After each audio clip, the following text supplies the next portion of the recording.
the first king of Israel. Nevertheless, the people refused to obey the voice of Samuel, and they said, "Nay, but we will have a king over us, that we may also be like all the nations, and that our king may judge us and go out before us and fight our battles."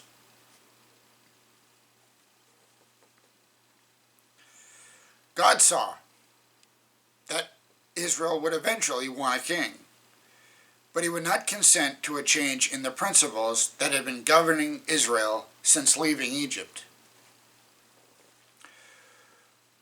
One of the nation's problems was they were attracted to the pomp and display of heathen kings, and they tired of their own simplicity and their subjection to an unseen ruler. But worse, Samuel's two sons were repeating the mistakes of Eli's. Their injustice as judges became a pretext for the people to urge a change in government. Samuel apparently had been unaware of his son's abuses. The Lord said to Samuel, "Hearken unto the voice of the people in all that they say unto thee. For they have not rejected thee, but they have rejected me,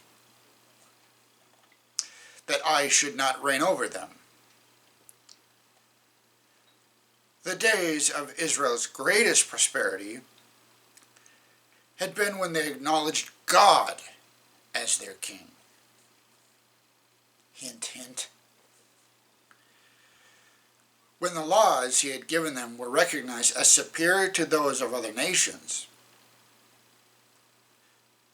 The personal qualities of Saul, the future monarch, gratified the pride of heart that prompted the people's desire for a king.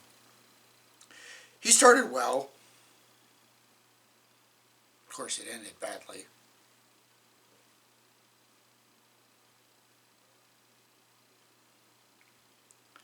And David's successions, there were positives and negatives, but God would have still been the best choice, obviously. But Saul won battles early and gave honor to God. But there was more to come.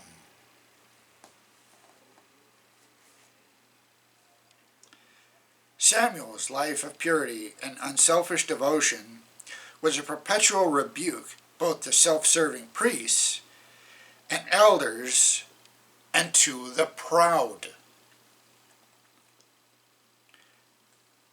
and the sensual congregation of Israel. Although he assumed no pomp and made no display, his labors bore the signet of heaven. He was honored by the world's Redeemer, under whose guidance he ruled the Hebrew nation. But the people had become weary of his piety and devotion. They despised his humble authority and rejected him for a man who should rule them as king.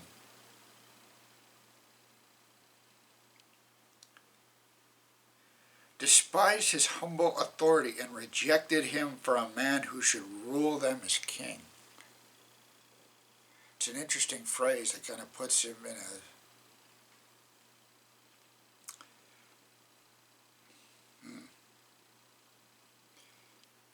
with a similarity to Jesus in a way. Of course, prophets were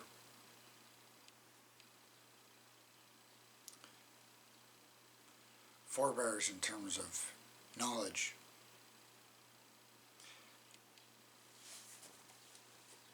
That's interesting. But as for church leaders today, they need to have the inner qualifications of a close connection with God and a humble, teachable spirit.